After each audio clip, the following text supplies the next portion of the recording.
Hello, Masters. Welcome to Shambhala book reading session. Today is day 7 or session 7. మనం third చాప్టర్లో ఉన్నాము. ఇది కాలచక్ర chapter. Okay, ఈ కాలచక్ర చాప్టర్లో కొంతవరకు మనం చదువుకున్నాము. ఏంటి అంటే ఫస్ట్ ఆ కాలచక్రం అంటే ఏంటి, దానికి సంబంధించిన కొన్ని పాయింట్స్ మనకి ఇచ్చారు అక్కడ. దాని తర్వాత బుద్ధుడి గొప్పతనము, అష్టసిద్ధులు అలాంటివన్నీ కూడా లాస్ట్ వీక్ క్లాస్లో మనం చదువుకున్నాము. తర్వాత క్షీరసాగరము అని చెప్తున్నారు. మన పురాణ కథల్లో పురాణ ఓకే మన పురాణ కథల్లో, పురాతన గాథల్లో, జానపదాలలో సప్త సముద్రాల గురించిన కథలు చాలానే ఉన్నాయి.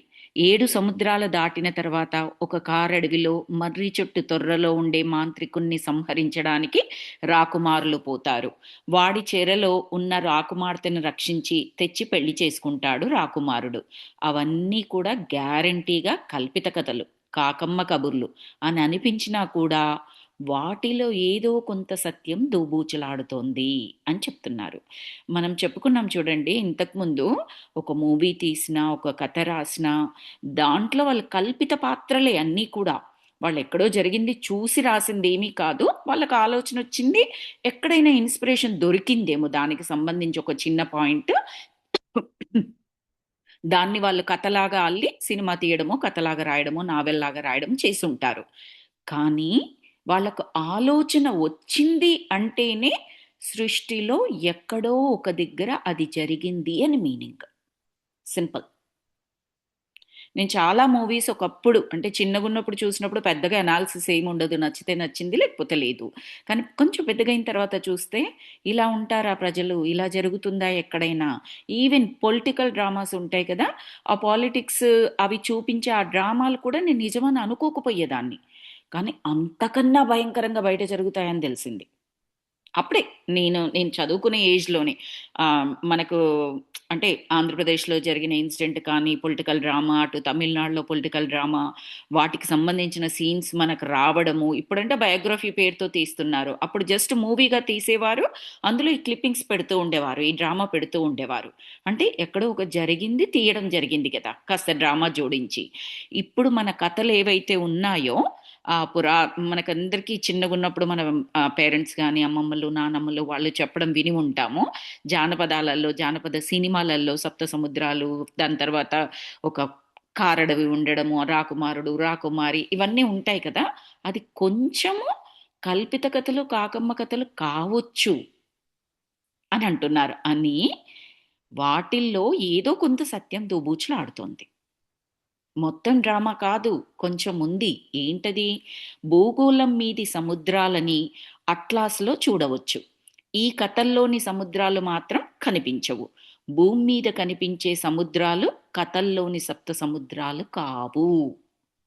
మనకి 7 సముద్రాలు మనందరికీ తెలుసు.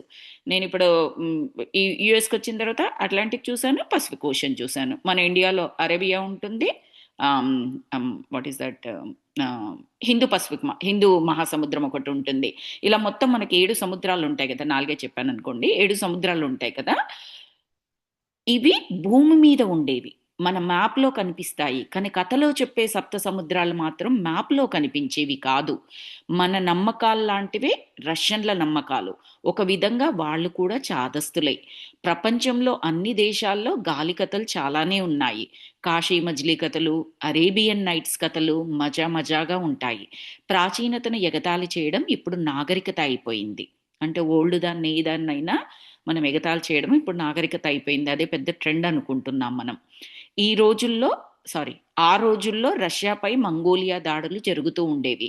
మంగోలియా పేరు చెప్పగానే ఫస్ట్ గుర్తొచ్చే పేరు చెంగిస్ ఖాన్ అనే నరరూప రాక్షసుడు మన కళ్ళల్లో మెదులుతాడు.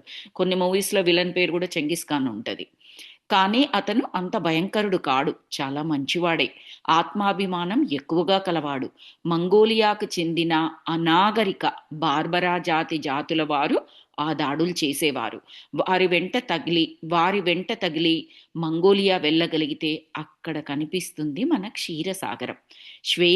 ద్వీపం అని కూడా అనవచ్చు. శ్వేత ద్వీపం, జంబూ ద్వీపం మనకు మంత్రాల్లో పరిచయమే. జంబూ ద్వీపే భరతఖండే అని ప్రవర చెబుతారు. జంబూ ద్వీపంలోని మన భరతఖండము అని దానికి మీనింగ్. వాళ్ళు చెప్పేటప్పుడు ప్రవర అంటే అది బ్రాహ్మిన్స్ టర్మినాలజీ అనుకుంటానండి అది. ఆ ప్రవర చెప్పేటప్పుడు జంబూ ద్వీపే అని చెప్పేసి చెప్తూ ఉంటారు కదా, ఆ జంబూ ద్వీపంలోని భరతఖండం మనది అని చెప్తారు. సో ఈ జంబూ ద్వీపం కానీ, శ్వేత ద్వీపం కానీ అంటే క్షీరసాగరము, ఇవన్నీ కూడా మనం విన్న పదాలే అన్నట్టుగా చెప్తున్నారు మన మంత్రాలలో. సంస్కృతం చదివిన వాళ్ళు స్వర్గం గురించి తెగ పొగుడేస్తారు. స్వర్గాలు, దేవతలు, అప్సరసలు అందరికీ కనిపించరు. పురాణాలు నమ్మే వారికి ఉన్నట్లు అనిపిస్తాయి. స్వర్గం అనేది నీటిలో మునగదు, అగ్నిలో కాలదు. దాని పేరే శ్వేత ద్వీపం. రష్యా జానపద కథల్లో శ్వేత ద్వీపం ఉన్నది. ఆసియాలో చాలా దూరంగా ఎక్కడో అల్లీ బిల్లీ లోకం ఒకటి ఉందని, ఉంటుందని వారి నమ్మకం. అది మంచు పర్వతాల మధ్యన సురక్షితంగా ఉంటుంది. దానికి ఏ శత్రుభయమూ ఉండదు, దానికి వినాశనము ఉండదు. కనుక అది స్వర్గంతో సమానం. అక్కడ లోహాన్ అనే సరస్సు కూడా ఉంది. దాని పేరు క్షీరసాగరం. తెల్లగా మంచు కరిగిన నీరు పాలలా ఉంటుందేమో. ఒక రష్యన్ రచయిత సిష్కోవ్ అనే అతను ఒక జానపద కథని ఇలా చెబుతాడు. అనగనగా ఒక దేశం ఉన్నది. ఆ దేశం పేరు బెలోవర్డ్సే. పేర్ల గురించి వరి అవ్వకండి. అది సైబీరియాకు అవతల ఎక్కడో ఉంటుంది. చాలా చాలా ఎత్తైన పర్వతాలు దాటిపోవాలి. దాని ముఖద్వారం తూర్పు దిక్కున ఉంటుంది. మీరు మంచి బుద్ధులతో జీవిస్తే, మంచిగా ఉంటే ఆ దేశం అంటే బెలవోడ్సే దేశాన్ని చూడగలరు. ఆ దేశం అందరూ మంచి వాళ్ళది. సృష్టి ఆరంభం నుండి ఋషులైన వారు అక్కడ మహాత్ములుగా ఉంటారు. వారిని మృత్యువు తగలదు. మహాత్ములైన వారంతా కూడా అక్కడికి చేరుతారు. అది ఒక అద్భుతమైన ప్రాంతం. అది ఖచ్చితంగా శంబల, సందేహం లేదు. ఇంత ఇంట్రడక్షన్ ఎందుకు ఇచ్చాడు? అది ఇలా ఉంటుంది, అలా ఉంటుంది, వీళ్ళు వెళ్ళగలరు, వాళ్ళు వెళ్ళలేరు అని ఎందుకు ఇచ్చారు అంటే, అది ఏమిటో కాదు, శంబల అని చెప్పడానికి ఆ విధంగా వర్ణించాడు. మీరు గమనించినట్లయితే అదే శంబల ప్రాంతాన్ని ఎన్ని రకాలుగా వర్ణిస్తున్నారు మాస్టర్, శార్వరి మాస్టర్, ఈ బుక్ రాసిన మాస్టర్, మీరు గమనించండి. ఈ జానపదాలు కట్టుకథలో, కల్పనా కథలో అనిపించినా కూడా వాటిలో చాలా వాస్తవం ఉన్నది. ఆ కథల్లో నగ్న సత్యం ఉన్నది, విశ్వ రహస్యము ఉన్నది. మహాపుణ్యం చేసుకున్న వారు మాత్రమే కిటిజ్ అనే ప్లేస్కి చేరుతారు. అయినా అది కంటికి కనిపించదు, అదృశ్యంగా ఉంటుంది. దానికోసం ధ్యానం చేస్తే అది కనిపిస్తుంది. అది ధ్యానుల దేశం అన్నమాట. ఎంత నగ్న సత్యం! ఎవరు తమ ధ్యానం గురించి బయటకు చెప్పరు. ఒక విధంగా మనం మన భాషలో, ఈరోజు భాషలో చెప్పాలి అనుకుంటే, ఇప్పుడు అమెరికా ఉంది. అమెరికాలో ఇలా ఉంటుంది, అలా ఉంటుంది. ఎత్తైన ఏంటవి భవనాలు ఉంటాయి, సముద్రాలు, నదులు, సరస్సులు అడుగడుగున ఉంటాయి. ఒక దగ్గర మంచు పడుతుంది, ఒక దగ్గర వేడిగా ఉంటుంది, ఒక దగ్గర చాలా వర్షం ఎక్కువ, ఇంకొక దగ్గర అగ్ని అంటే కాలిఫోర్నియా సైడ్ అది ఫైర్ అది ఉంటుంది కదండి. అలా ఇలా ఉంటుంది అని చెప్పేసి, ఇప్పుడు మన దేశం ఇండియా కదా, ఇండియాలో వాళ్ళు అనుకుంటూ ఉంటారు కదా. కానీ ప్రతి ఒక్కరూ రాగలుగుతున్నారా? రావడానికి ఏంటి? పర్మిషన్ కావాలి. ఏం పర్మిషన్ అది? వీసా. వాళ్ళు ఏ విధంగా రావాలనుకున్న student or job or dependents, ఏ విధంగా విజిటర్స్ ఆర్ బిజినెస్, ఏదైనా సరే వాళ్ళకు ఒక వీసా అంటూ ఉంటుంది. ఆ వీసా ఉంటేనే వాళ్ళు రాగలరు, లేకపోతే రాలేరు కదా. అలాగే ఈ ప్రదేశానికి రావాలి అంటే ఆ ఫ్రీక్వెన్సీ కలిగిన వాళ్ళే రావచ్చు. ఆ మహాత్ములు, అంత తపస్సు చేసిన వారు, ఆ పరమ గురువులు, వాళ్ళు మాత్రమే రాగలరు. ఈ ప్లేస్లో ఎలాంటి పొల్యూషన్ ఉండదు, నథింగ్. సంకల్ప మాత్రం చేత వాళ్ళన్నీ సృష్టించుకోగలరు, అన్నీ చేయగలరు. వాళ్ళకి ఏ వాహనాలు అవసరం లేదు, ఏ వాహన కాలుష్యము లేదు. ఇప్పుడు ఇక్కడి నుండి అక్కడికి రీచ్ అవ్వాలంటే కళ్ళు మూసుకొని సంకల్పం చేశారంటే, మనోవేగం అంటారు కదా, మనస్సు ఎంత వేగంగా ప్రయాణిస్తుందో అంతే వేగంగా వాళ్ళు ఎక్కడ అనుకుంటారో అక్కడ ఉంటారు. మనోవేగం అంటే ఏంటి? ఇప్పుడు నేను ఇండియాలో ఉండాలి, మా పేరెంట్స్ దగ్గర ఉండాలి అని నేను మనస్సులో ఇలా అనుకున్నాను. అనుకోగానే నాకు మా ఇద్దరు పేరెంట్స్ గుర్తొస్తారు, వాళ్ళ ఇల్లు గుర్తొస్తుంది. నేను అక్కడ వాళ్ళతో ఉన్నట్టు కూడా అనిపిస్తూ ఉంటది. అనుకున్న మరుక్షణం నేను అనుకున్న ఎంత తీవ్రతగా అనుకుంటే అంత. అంటే ఆ పర్టిక్యులర్ క్షణంలో నా మనస్సు ఎక్కడ ఉన్నది? నా పేరెంట్స్ దగ్గర. ఉన్నదక్కడ. చేరిపోయింది మనసక్కడ. మనోవేగం అంటారు దాన్ని. మన మనస్సు అలా ఎలా వెళ్ళగలదో వీళ్ళు శరీరంతో సహా అలా వెళ్ళగలరు, సింపుల్ చెప్పాలి అంటే. మరి మనం వెళ్ళలేమేంటి శరీరంతోని? ఎందుకంటే మనని మనము ఈ స్థూల శరీరం, ఈ ఫిజికల్ బాడీతో చూసుకుంటున్నాం మనము. మనము అది కాదు. మనము సూక్ష్మ శరీరం, ఆస్ట్రల్ బాడీ ఇంగ్లీష్‌లో. సో, వాళ్ళు వాళ్ళని ఎలా చూసుకుంటారంటే, ఆ సూక్ష్మ శరీరంగా చూసుకుంటారు. ఆత్మ అని చెప్పొచ్చు, ఆస్ట్రల్ బాడీ అని చెప్పొచ్చు, సూక్ష్మ శరీరం అని చెప్పొచ్చు, ఏదైనా చెప్పొచ్చు. మీరు ఎవరు అంటే వాళ్ళు ఆ సూక్ష్మ శరీరంగా చెప్పుకుంటారు. మన రమణ మహర్షిలాగా. కాబట్టి ఆ సూక్ష్మ శరీరం మనసులాగే ఎక్కడికంటే అక్కడికి ప్రయాణించగలదు. ఆ సూక్ష్మ శరీరాన్ని అంటిపెట్టుకొని ఉన్న ఆ శరీరం కూడా ఆటోమేటిక్‌గా వెళ్ళిపోతది. అర్థమైందనుకుంటున్నాను మాస్టర్స్. మనమిప్పుడు మనని మనము ఫిజికల్ బాడీతో రికగ్నైజ్ చేసుకుంటాము. ఇది నేను అని చెప్పేసి. కాబట్టి మనము అక్కడికి వెళ్ళాలి అంటే ఫిజికల్ బాడీకి వాహనాలు కావాల్సిందే ఖచ్చితంగా. వాహనాలు లేదా అట్‌లీస్ట్ మనం నడవడమైనా చెయ్యాలి. వాళ్ళు సూక్ష్మ శరీరం కాబట్టి సూక్ష్మ శరీరం అంటే మనస్సు కాదు. మీకు ఎగ్జాంపుల్ కొరకు అర్థం చేసుకోవడం గురించి మనస్సు అని చెప్తున్నాను. బట్ ఇట్స్ నాట్ మనస్సు. మనస్సు ఎలాగైతే అనుకున్న మరుక్షణం ఆ ప్లేస్‌లో ఎలా ఉంటుందో మనకి, సూక్ష్మ శరీరంతో వాళ్ళని వాళ్ళు పోల్చుకునేవాళ్ళు లేదా వాళ్ళ ఐడెంటిటీని అలా చూసుకునేవాళ్ళు, అంతే ఇదిగా మనస్సు వెళ్ళినంత వేగంగా వాళ్ళు వెళ్ళిపోతారనమాట. సో, అది. తర్వాత ఎవరు తమ ధ్యానం గురించి బయటకు చెప్పరు.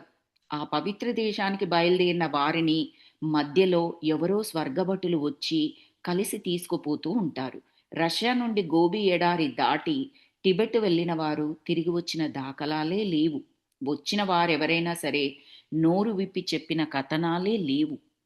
బికాజ్ ఆ ఫ్రీక్వెన్సీ బయటికి కుదరదు. చెప్పడానికి కుదరదు.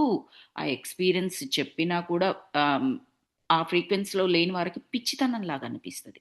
మనమెవ్వరము కూడా బయట ఉన్నవారు శంబలాకి చేరలేని వారందరూ కూడా ఆ ఫ్రీక్వెన్సీని అర్థం చేసుకోలేని వాళ్ళే. ఆ రియల్ ఫ్రీక్వెన్సీ ఏదైతే ఉందో. కాబట్టి వాళ్ళు చెప్పిన కథనాలు కానీ అవేమీ లేవు. ఇంకా ఒక్కసారి ఆ ప్లేస్‌కి అంత హై ఫ్రీక్వెన్సీకెళ్ళిన తర్వాత మళ్ళీ ఎందుకు బ్యాకొస్తారండి? అందుకని వాళ్ళు వెనక్కి వచ్చిన దాఖలాలు లేవు అని చెప్తున్నారు. 19వ శతాబ్దంలో ఒక రష్యన్ యోగి భారతదేశం వచ్చి టిబెట్ దాకా వెళ్ళాడు. అతను చనిపోయిన తర్వాత అతని డైరీలో అతను హిమాలయ మహాత్ముల్ని కలిసిన విషయం ఒక వెలుగులోనికి వచ్చింది. డైరీలో రాసుకున్నాడట. ఒక యథార్థ సంఘటన. జార్ ప్రభుత్వ అరాచకాలు సహించలేక విసిగిపోయిన రష్యన్లు కొందరు ఒక అండర్ గ్రౌండ్ నగరానికి చేరుకుంటారు. వారు ఆ నగరం ప్రవేశించగానే ద్వారాలు వాటంతటవే మూసుకుపోయాయట. సమయం వచ్చినప్పుడు వారిని బయటి ప్రపంచంలోకి తెచ్చి వదిలివేస్తామని హామీ ఇచ్చారట అక్కడి వారు. అది శంబల కావచ్చు కదా! మన శార్వరి మాస్టర్ అంటున్నారు. అది శంబల కావచ్చు కదా! రక్షించారు కాబట్టి. ఓపెన్ ఆటోమేటిక్‌గా ఓపెన్ చేయబడ్డాయి. ఎలా ఓపెన్ చేయబడతాయి ఆటోమేటిక్‌గా అంటే మనకు విజువలైజేషన్ వెరీ ఈజీ. మన టెక్నాలజీతో మనం ఇప్పుడు ఏ స్టోర్స్‌కి వెళ్ళినా కూడా డోర్ ముందర నిల్చోగానే సెన్సార్‌తో డోర్ ఓపెన్ అయిపోతుంది కదండీ! మన మామూలు టెక్నాలజీతోనే మనం చేయగలిగినప్పుడు, మనం ఏ third dimension, fourth dimension, fifth dimension అని అనుకున్నట్లయితే, ఈ ఈ మనమున్నది నాకు గుర్తుండి థర్డ్ డైమెన్షన్ అనుకున్నట్లయితే, వాళ్ళుండేది 20థ్ డైమెన్షన్‌లోను. వాళ్ళ టెక్నాలజీ ఎలా ఉంటుందండి? సూపర్ డూపర్ టెక్నాలజీ ఉంటది. సో, అన్నీ సాధ్యమే. ఎత్తైన పర్వత శ్రేణుల మధ్య క్షీరసాగరం ఉన్నది. సాగరాన్ని చేరడానికి ఆ పర్వతాలలో రహస్య మార్గాలు ఉన్నాయి. క్షీరసాగరం అంటే అక్కడి వాటర్ పాలలా కనపడతాయి. అందుకే క్షీరసాగరం అంటారు. ముందు పేజీలో చెప్పారు మనకి. రోరిక్ వర్ణన ప్రకారం అది చాలా కష్టమైన ప్రయాణం. ఆ రహస్య మార్గాలలో ప్రయాణించడం అనేది. దారి తప్పిపోవడం చాలా సహజం. మంచు లవణ సాగరాలు ఎదురవుతాయి. ఆ మార్గాలు ప్రమాదమయం. ఆ తర్వాత బోగోగోర్స్ అనే పర్వత శ్రేణులు కూడా వస్తాయి. ఆ తర్వాత కోరుషి పర్వతాలు దాటడం ఇంకా కష్టం. ఆ తర్వాత ఎర్గార్ మార్గం గుండా శంబల చేరవచ్చు. ఇన్ని పర్వతాలు ఎక్కి, దిగి, లోయల గుండా, అలాంటి మార్గాల గుండా మంచు మంచు పడుతూ ఉంటే వాటన్నింటి గుండా ప్రయాణించగలగాలి. శరీరంతో పోల్చుకునే వాళ్ళు ప్రయాణించడం అసాధ్యం. ఆత్మగా ప్రయాణించేవారు మాత్రమే అది చేయగలరు. ఆ ఫ్రీక్వెన్సీలో ఉండేవాళ్ళు. శంబలలో ఒక ఆచారం ఉన్నది. బయటి ప్రపంచం నుండి ఒక శతాబ్ద కాలంలో 7 మాత్రమే అక్కడికి రానిస్తారు. శతాబ్దము అంటే ఒక 100 సంవత్సరాలు. 100 సంవత్సరాలలో 7 మాత్రమే అక్కడికి రానిస్తారు. అది ఆచారమట. అందులో 6 జ్ఞానులుగా మార్చి తిరిగి ప్రపంచంలోకి పంపిస్తారు. బికాస్ వాళ్ళ ద్వారా ప్రపంచానికి సాయం అందించబడాలి. అలాగని అక్కడ ఇలా ఉంటుంది, అక్కడ అలా ఉంటుంది అది చెప్పడం కాదక్కడ. మన యొక్క ఎనర్జీ లెవెల్స్‌ని ఏ విధంగా పెంచాలి, ఏంటి అనేది అంతే తప్పిస్తే శంబల గురించి ప్రత్యక్ష ప్రసారం జేయడము అలా అలా కాదు మనం ఊహించాల్సింది. ఒక్కరు మాత్రమే పరమ గురువుల కూటమిలో ఉండిపోతారు. 7లో. ఇంకాయన అక్కడే ఉండిపోతారనమాట. ఆ ఒక్క వ్యక్తి మృత్యుంజయుడు, చిరంజీవి. అతనికి వార్ధక్యం, మరణం ఉండవు. అవతార పురుషులు. మన విష్ణుమూర్తి గారే 10 సార్లు అవతరించాడు. చేప, తాబేలు, వరాహం లాంటి అవతారాలు ఎత్తి ఆయన చేసిన పని ఏమిటి? కృష్ణావతారంలో చెప్పాడు ధర్మ సంరక్షణార్థం అప్పుడప్పుడు అవతరిస్తూ ఉంటానని. ఆ పని 10 అవతారాలతో అయిపోతుందా? ఇంకా పెరుగుతాయా? ఆ తర్వాత శివుడు గారు అప్పుడప్పుడు అవతరిస్తూ ఉంటారు. ఆయన గారివి చిన్న చిన్న వేషాలు. బ్రహ్మగారు లోకాన్ని సృష్టించే కార్యక్రమంలో పడి ఉద్ధరించే కార్యక్రమం చేపట్టాడు. వీరు ఒక్క ఇండియా హిందువులనే ఉద్ధరిస్తారా? ఏమో! ఇతర దేశాల్లో ఎవరికీ వీళ్ళు అసలు దేవుళ్ళని కూడా తెలియదేమో! లేక మన దేవుళ్ళు వాళ్ళని మనుషులుగా చూడరేమో! మతాలు ఏర్పరిచిన ప్రవక్తలంతా అవతార పురుషులు కారు. వారిని కారణ జన్ములు అనకూడదు. మహమ్మద్, జీసస్, జొరాస్ట్రియన్, బుద్ధుడు వీరు బుద్ధుడు వీరు అవతార పురుషులు కాదు. పాపం క్షమించుగాక, మూర్ఖత్వానికి బుద్ధిమాంద్యం జతపడితే అంతే సంగతులు అని బ్రాకెట్స్లో రాశారు. పాపం క్షమించుగాక, మూర్ఖత్వానికి బుద్ధిమాంద్యం జతపడితే అంతే సంగతులు. ఎందుకంటే మనము ఆ ప్రవక్తలను చూసి కూడా కారణ జన్ములు అవతార పురుషులు అనుకుంటున్నాము. బట్ దానికి దీనికి కాదు. ఆ అవతార పురుషులు అనేది వేరు, ఈ ప్రవక్తలు వేరు, ఆ గురువులు వేరు, వాళ్ళ రోల్స్ అండ్ రెస్పాన్సిబిలిటీస్ వేరు, వాళ్ళ ఎనర్జీస్ వేరు కంప్లీట్‌గా. సో, మనం అలా అనుకున్నట్లయితే, అలా ప్రచారంలో జరిగితే ఆ పాపం క్షమించుగాక, మూర్ఖత్వానికి బుద్ధిమాంద్యం జతపడితే ఇంక అంతే సంగతులు. అంటే ఇటు బుద్ధి లేక, అటు మూర్ఖత్వము ఉన్నట్లయితే ఏది పడితే అది ప్రచారంలోకి తీసుకువస్తారు అన్నట్టుగా. ఇంతకుముందు క్వెషన్ మార్క్స్ వేశారు చూడండి. అది మనం ఎవ్వరి థాట్ ప్రాసెస్‌ని బట్టి, ఎవ్వరి నమ్మకాలను బట్టి వాళ్ళు అర్థం చేసుకోవచ్చు మాస్టర్స్. ఏంటంటే 10 సార్లే విష్ణుమూర్తి అవతారం ఎత్తుతాడా? తర్వాత అవతారం ఎత్తడా? తర్వాత వేరే దేశాల్లో ఉండే వాళ్ళకి వీళ్ళ పేర్లు తెలియదు కదా! మరి వాళ్ళని ఉద్ధరించరా? ఓన్లీ హిందువులనా? అని చెప్పేసంటే ఇది లిటిల్ బిట్ డిబేట్ టాపిక్ లాగనమాట. మనం నమ్ముతాం కాబట్టి ఈ అఖండం మొత్తం అంటే ఈ భూగ్రహం మొత్తం అనేది కూడా ఒక్కటే. ఈ మతాలు, కులాలు, దేశాలు, రాజ్యాలు, బార్డర్స్ ఇవన్నీ కూడా అవసరాల కొరకు ఏర్పరచుకున్నవి. Every border, every difference is అవసరం కొరకు ఏర్పడింది. ఫస్ట్‌లో ఆ అవసరం అనేది సరి అయిన అవసరమే. ఇప్పుడు ఒక 100 మంది క్లాస్‌లో ఉంటారు. ఒక క్లాస్‌లో టీచర్ చెప్పినప్పుడు అలాగే ఒక టీచర్ 10 మంది క్లాస్‌లో అదే టీచర్ 10 మంది క్లాస్‌లో చెప్పినప్పుడు డెఫినెట్‌లీ లిటిల్ బిట్ డిఫరెన్స్ ఉంటుంది. Because of the ratio of teacher to the students. ఒకటికి 100 మంది ఉన్నారు. ఒకటికి 10 మంది ఉన్నారు. అదే టీచర్ ఒకరికి అంటే వన్ ఆన్ వన్ సెషన్స్ అంటాం కదా! ఒక్కొక్కరిగా చెప్పినప్పుడు ఇంకా ఫోకస్ ఎక్కువగా ఉంటుంది. మరక్కడ తెగలుగా విభజించడం, క్లాస్‌ని సెక్షన్స్‌గా విభజిస్తారు గదండీ. Seventh A, seventh B, seventh C, seventh D. అక్కడ డివైడ్ చేయడం దేని గురించి డివైడ్ చేశారు? మంచి గురించి, అవసరం గురించి. అలాగైతే టీచర్ల ఫోకస్ ప్రతి కిడ్ మీద ఉంటుంది. తక్కువ స్ట్రెంత్ ఉన్నట్లయితే ప్రతి ఒక్కరి మీద ఫోకస్ పెట్టొచ్చు. 100 మందిలో ఒక క్వెషన్ అడిగితే, ఒక క్వెషన్ ఎవరైనా లేచి ఆన్సర్ చేయడం ఉంటుంది. అదే 10 మందిలో ఉన్నప్పుడు నువ్వు చెప్పు, నువ్వు చెప్పు అని టీచర్ సెలెక్ట్ చేసుకోవచ్చు. 100 మందిలో సెలెక్ట్ చేసుకోవడం చాలా కష్టమవుతుంది. చాలా మందిని సెలెక్ట్ చేసుకోవాల్సొస్తుంది. అదే వన్ ఆన్ వన్ ఉందనుకోండి, ఒక్కరితో ఉన్నారనుకోండి, అప్పుడు ఎవ్రీ క్వెషన్ అడగొచ్చు. చాలా ఫోకస్ పెట్టొచ్చు. సో, అక్కడ డివిజన్ అనేది మనకు ఉపయోగపడింది. అవసరం కొరకు చేశాము.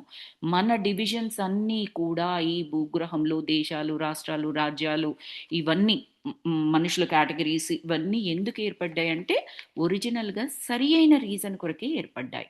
కానీ ఈరోజు అట్‌లీస్ట్ మనకు ఆ రీజన్ కూడా తెలియదు. ఈ రీజన్‌కి ఇలా మనమొచ్చాము, ఇలా తెగలుగా విభజించబడ్డాయి అనేది కూడా మనకు తెలియదు. ఆ సిట్యుయేషన్‌కెళ్ళిపోయాం మనం.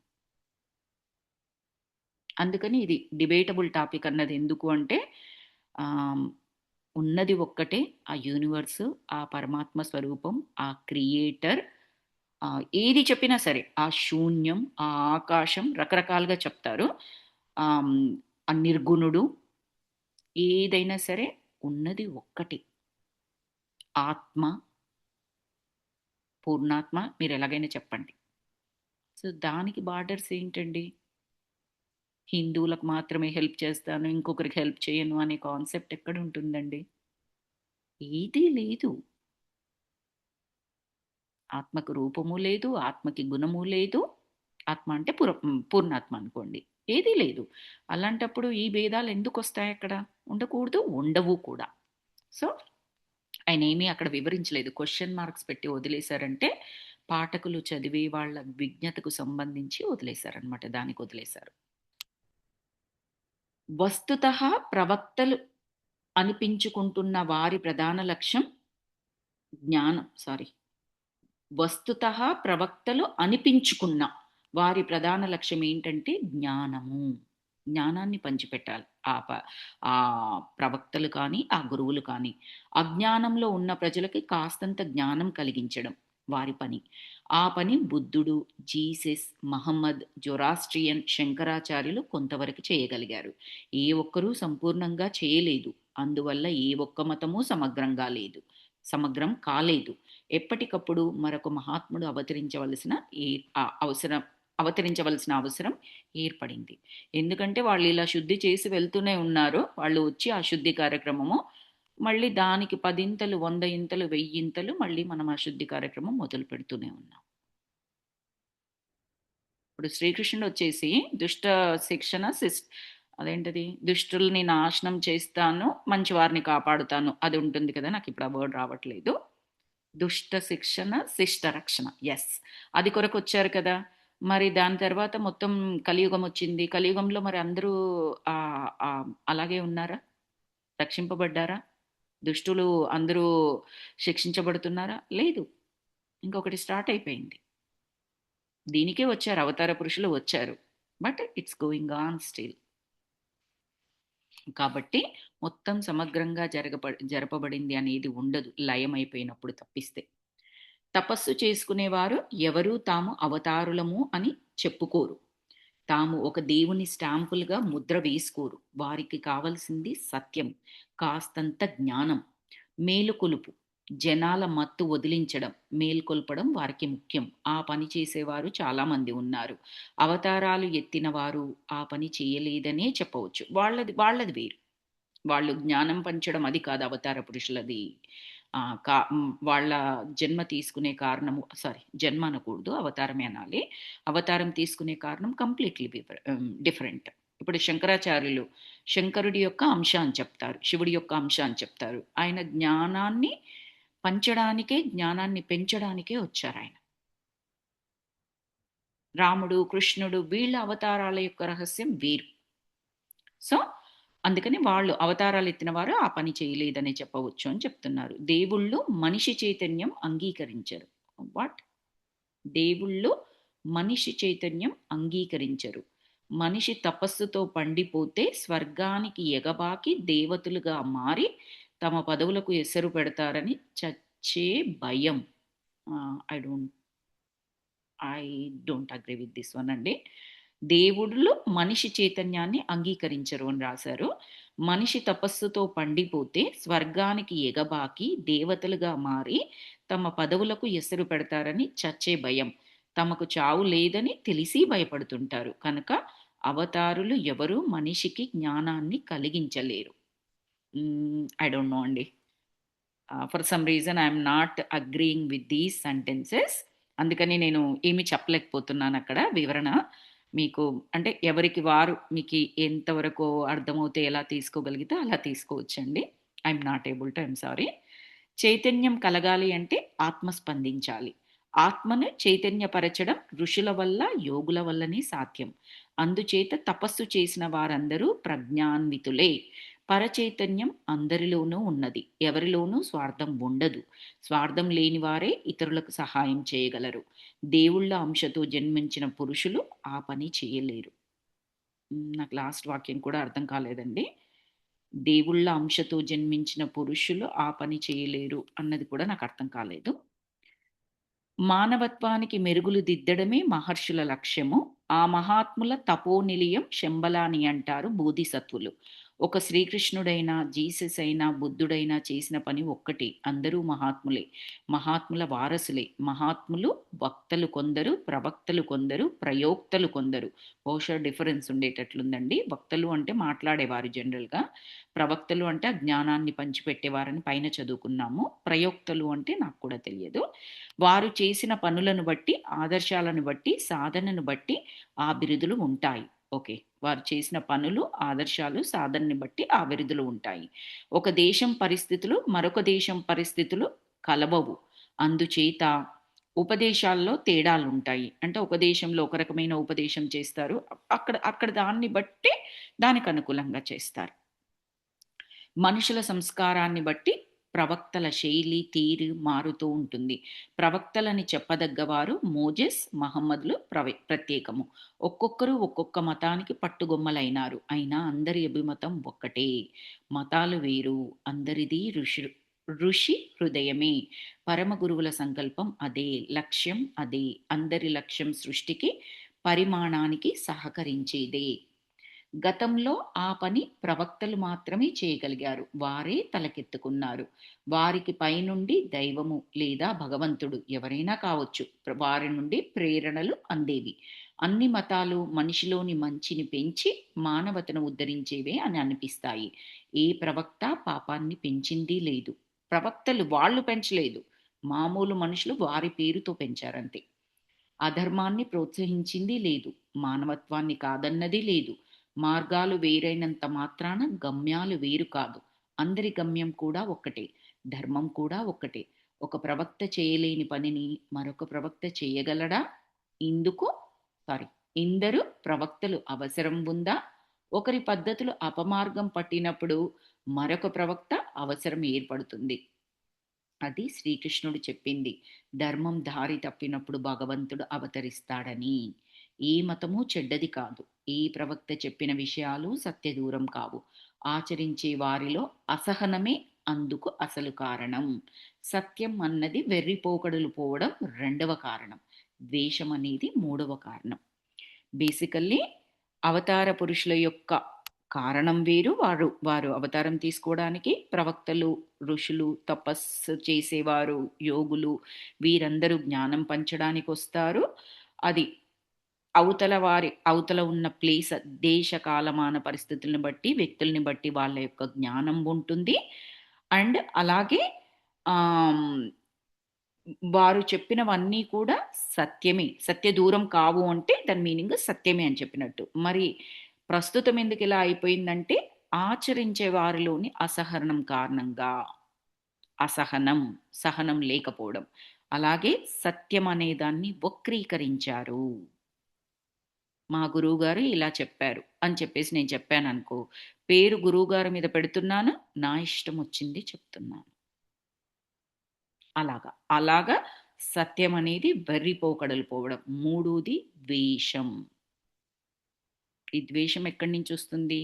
ద్వంద్వం నుంచి వస్తుంది. ద్వంద్వము అంటే నువ్వు, నేను, నీది, నాది, నా దేశం, నీ దేశం, నా మతం, నీ మతం, నా కులం, నీ కులం.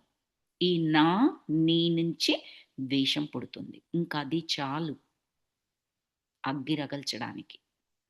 దానితోని ఏమైపోయింది అంటే ఆ ప్రవక్తలతో సహా అవమానించబడుతున్నారు ఈరోజు. వారి పేరు చెప్పుకొని అసత్యాలను ప్రచారం చేస్తున్నాం కాబట్టి. సో, ఇక్కడ ఉంది తేడా అని చెప్తున్నారు. ప్రపంచం యావత్తు ఒక గొడుగు నీడకు చేరడం అనేది జరగదు. ఆ ప్రయత్నం ఎవరు చేసినా కుదరదు. కోర్స్ అపజయం తప్పదు.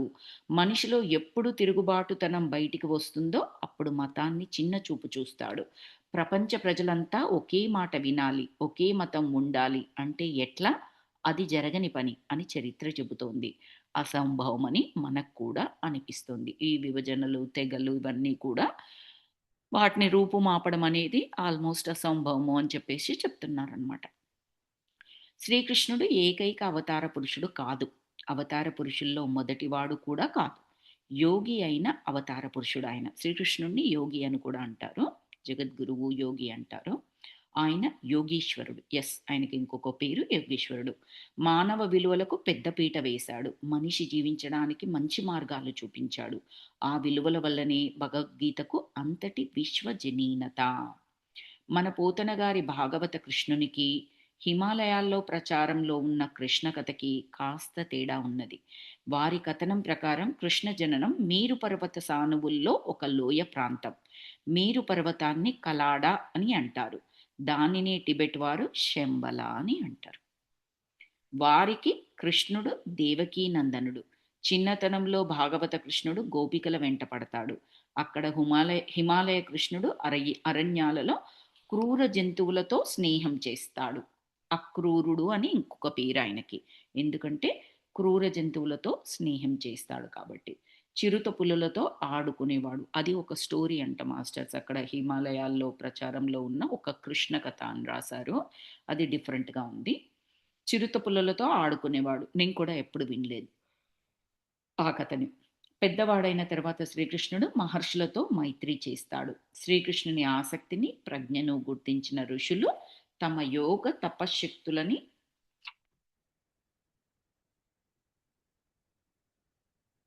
తపశ్శక్తులని ఏంటిది అతని పరం చేస్తారు. దుష్ట సంహారం చేసి శిష్ట రక్షణ చేయమని ఆదేశిస్తారు.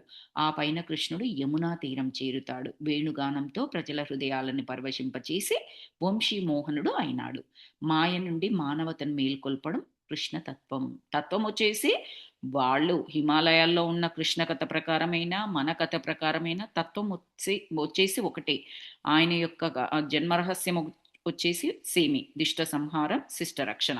కాకపోతే దానికి ముందర ఉన్న స్టోరీ ఏదైతే ఉందో, ఎక్కడ పుట్టాడు, వేటితో ఆడుకున్నాడు, అది ఏదైతే ఉందో అది డిఫరెంట్గా ఉంది. బట్ వీ డోంట్ నో ఆ కథ అనేది కేవలం కల్పిత కథలాగనా, దానిలో ఎంత వాస్తవం ఉంది, వారు అలా నమ్మడానికి కారణం ఏంటి అక్కడి ప్రజలు అన్నది మనకు తెలియదు. భగవద్గీతలో శ్రీకృష్ణుడు తన ప్రియ బాంధవుడైన అర్జునునికి చెప్పిన మాటలే గీత. భగవద్గీత. భగవద్గీత అంటే భగవంతుడు చెప్పిన గీత. కృష్ణుని జీవితంలో ప్రధాన ఘట్టం అది. ప్రధాన బోధన అది. ఆత్మకు బాధ లేదు, ఆత్మ మరణించదు. మనిషి మళ్ళీ మళ్ళీ జన్మిస్తూ పూర్ణత్వాన్ని సాధించాలి. ఆత్మ, అంశాత్మ ప్రతిసారి జన్మించినప్పుడు దాన్ని అంశాత్మ అని పిలుస్తారు. అంశాలు అన్ని అలా జన్మలు తీసుకుని తీసుకుని అంశాలని నేర్చుకుని ఫైనల్గా ఏమవుతుందంటే అన్ని అంశాలని, అన్ని లెసన్స్ని కంప్లీట్ చేసి పూర్ణాత్మగా మారిపోతాడనమాట. ఈజ్ ద క్రియేటర్ దే. పూర్ణాత్మలో కలిసిపోవడం అన్నా, పూర్ణాత్మగా మారిపోవడం అన్నా అన్నీ ఒకటే మాస్టర్స్. అది శ్రీకృష్ణుని ఆత్మతత్వం, ఆత్మయోగ విభూతి. అర్జున, నేను అనేక సార్లు జన్మించాను, నీవు అనేక సార్లు జన్మించావు. నాకు నా గత జన్మల గురించి తెలుసు, నీకు ఆ జన్మల జ్ఞానం లేదు. ఇది ఎగ్జాక్ట్గా భగవద్గీతలో అర్జునునికి చెప్తాడు కృష్ణుడు. ఈ లైన్స్ చెప్తాడు ఎగ్జాక్ట్గా. అది కృష్ణ సందేశం, అది కృష్ణ తత్వం. మౌఢ్యం పెరిగినప్పుడు మతాలు నశిస్తాయి, ఎండిపోయిన చెట్లు మళ్ళీ చిగురించవు. కొందరి స్వయం కృతాపరాధం వల్ల మానవత్వం అనేది మసకబారుతుంది. జ్ఞానం అనేది నశిస్తుంది. ఇన్ని అవతారాల అవసరం ఏమిటి? ఎప్పటికప్పుడు ధర్మం గాడి తప్పుతూనే ఉంటుందా? అవతారం అవసరం దుష్ట శిక్షణకా? ధర్మ రక్షణకా? ఒక దేవుడు మళ్ళీ మళ్ళీ అవతరించడం అంటే అంతకు ముందరి అవతారంలో చేయవలసిన పని చేయనట్లు కదా! అంటే ఏ ఒక్క జన్మలోనూ పూర్తి న్యాయం చేయటం లేదు కదా! ఇవన్నీ master questions. Sharvari master questions. ఆత్మలు మహాత్ములుగా పరిణమించే వరకు జన్మిస్తూ ఉండవలసిందే. మహాత్మ ఏ రూపంలోనైనా జన్మించవచ్చు. కృష్ణుడుగానో, రాముడుగానో జన్మించాలని ఏమీ లేదు. ఎవరిలో పరమాత్మ అంశ ప్రవేశించినా అది మహాత్మ అయి తీరుతుంది. మహాత్మ అంటే మహా అంటే గొప్ప కదండి. ఆత్మ. ఓకే. అవతారాలని ఒక విష్ణువుకో మరొక దేవుడికో కట్టబెట్టాలని లేదు. అది అవివేకం. ప్రవక్తలు మళ్ళీ మళ్ళీ జన్మకు రారు. పరమ గురువులు మహాత్ములు మాత్రమే జన్మకు వస్తూ ఉంటారు. దేవుళ్ళు మనుషులుగా అవతరించాల్సిన అవసరం ఉండదు. అది మన భ్రమ. అది మన అజ్ఞానము అని చెప్తున్నారు మాస్టర్ ఇక్కడ. ఇందులో కాస్త అంటే కంటెంట్ వచ్చేసి డిబేటబుల్గా ఉంది. డిబేటబుల్ అంటే ఏంటంటే ఎవరి ఎనర్జీ ప్రకారం వాళ్ళు అర్థం చేసుకోవచ్చు. తప్పు, ఒప్పు అని కాదు. నమ్మకాలు, వాళ్ళ అభిప్రాయాలు, వాళ్ళ యొక్క సెంటిమెంట్స్ వాటన్నింటిని బట్టి అర్థం చేసుకోవడం అన్నమాట. ఇది తప్పు అని మనం చెప్పడానికి లేదు. అట్ ద సేమ్ టైమ్ ఇది రైట్ అని మనం వాదిస్తే ఇంకొకరు నో చెప్పడానికి లేదు. So, kind of debatable. And కొన్ని నేను కూడా ఇందులో ఫస్ట్ టైమ్ విన్నాను. కొన్ని నేను నా పర్సనల్ ఒపీనియన్స్ కానీ, నా నమ్మకాలు కానీ, నా సెంటిమెంట్స్ ద్వారా కానీ నేను వాటిని అంగీకరించలేకపోతున్నాను. అర్థం చేసుకోలేకపోతున్నాను. అలాగని రాంగ్ అని చెప్పడానికి లేదు. మాస్టర్ యొక్క తనదేదైతే ఉందో అభిప్రాయం అది మనకిక్కడ చెప్పారు. కొన్నింటిని క్వెషన్స్‌గా వదిలేశారు. అది మాస్టర్స్ అయిపోయింది. 12:40 అయింది. So, we can stop it here because next chapter వచ్చేసి గౌతమ బుద్ధ. ఫోర్త్ చాప్టర్‌లోకి వెళ్తాము. అది మళ్ళీ మనం రేపు క్లాస్ దొరికితే రేపే ఫ్రెష్‌గా స్టార్ట్ చేసుకుందాము. అదర్‌వైజ్ నెక్స్ట్ వీక్ చెప్పుకుందాం masters. Thank you so very much for joining today's session, for adding your group energies. Thanks to all the Universal Astral Masters. Thanks to all the masters who are helping us. And మనకి ఈ learning ప్రాసెస్లో మనకి help చేస్తున్న masters మనకు తెలియకుండానే మన చుట్టూరా ఉండి హెల్ప్ చేస్తారు. అండ్ శ్రీ శార్వరి మాస్టర్ కూడా హృదయపూర్వకమైన ధన్యవాదాలు తెలియజేసుకుందాం. Let me start the recording first.